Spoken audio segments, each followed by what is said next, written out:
never know when news will happen. When it does, we'll be there. News Talk 650. Good morning, Brent Laux with you. A cloudy, gray start to the day. Currently 8 degrees here in Saskatoon, 15 minutes after 6. This morning, we're waking up to hear that baby John Doe, the little baby boy, the newborn, found literally in a toilet bowl in the Walmart in Prince Albert on the weekend, is in hospital here in Saskatoon and is progressing nicely. And job well done to the young fellow who was the store employee at Walmart that found him and basically saved this baby's life, getting it out of the toilet bowl and making sure that it was going to be okay. And kudos to the Walmart staff up in Prince Albert. They're doing some fundraising and taking donations and that, doing what they can to make sure this little one, once it's, whatever its life is going to be, gets off to a little bit better start than how it initially started. I got to tell you, though, I was just so amazed at the Internet. Yesterday morning we were carrying the story of this newborn baby being found at the Walmart in Prince Albert.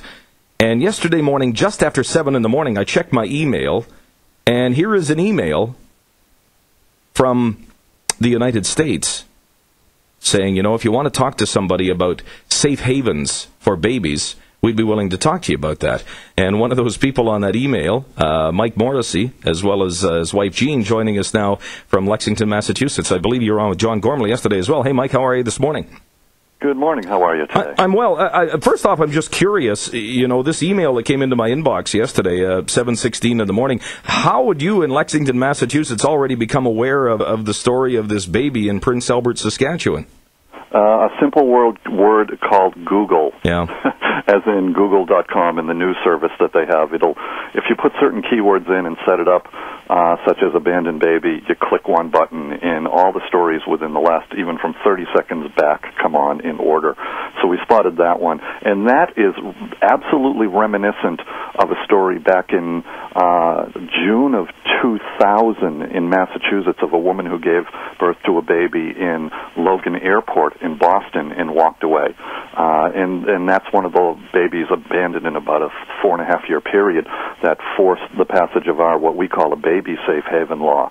And it's amazing to see some of the parallels of some of the stories from, even a few years ago and between two different places. Somebody would be asking, listening to this radio program, then, well, what does Mike and Jean Morrissey of New England, of Lexington, Massachusetts, care about our baby situation up here in Saskatchewan? What's your motive behind this? Well, after watching 13 newborns be abandoned in Massachusetts over a 4.5-year period, we were involved about a year into it. We decided that we had to get what's called a baby safe haven law passed, and that's where that woman in the Walmart could have, delivered at home or called an ambulance, had an ambulance come to her, or, we prefer that they go to have medical care, but then hand the baby to a hospital worker, a policeman, or a fireman, or an EMT who may go to the scene and, say, hey, take the baby, I can't take care of it. She doesn't have to doesn't have to answer any questions, doesn't have to say anything, but the baby's in safe hands. Now, she can get medical care if she wants. She's completely immune from prosecution. We have hotlines set up here in Massachusetts and all over the United States that, people ask a lot of questions. Most of the time, they get put into either a parenting or an adoption plan. So we intervene before it gets to the level of what you saw in the Walmart yesterday. What has compelled you and your wife to take this issue to the extent that you have? Well, again, we helped bury a little newborn baby that was found in the middle of a 200-year-old cemetery right in the middle of Boston. We were called in by the state agency, the medical examiner's office, to make sure that the burial was taken care of because the state couldn't do it themselves. There's legal reasons why the state won't do a private burial. My wife and I also work on miscarriage and stillbirth issues, and there's some burial rights points of that we were discussing with those agencies at the time.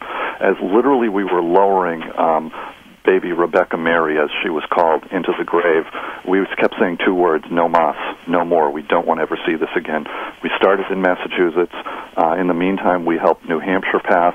Just recently we worked with Vermont, and they have their baby safe haven law up there and active.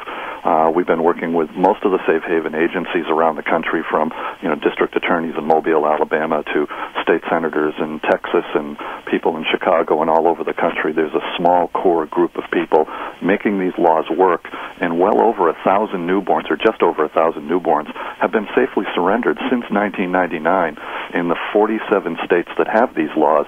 And by the way, there's 99% of the U.S. population in those 47 states. Beyond baby-safe legislation, wouldn't it be a matter as well just of straight communication to let these young mothers know, assuming they're young mothers, but these mothers know that there's no risk involved if they simply want to show up at an emergency room of a hospital and say, I'm having a baby, or here's my baby, and walk away? Or is it that simple in a lot of these situations? It can be that simple, but you might remember that there's a lot of denial internally going on with the young women, and they many times don't even say to themselves that I'm pregnant.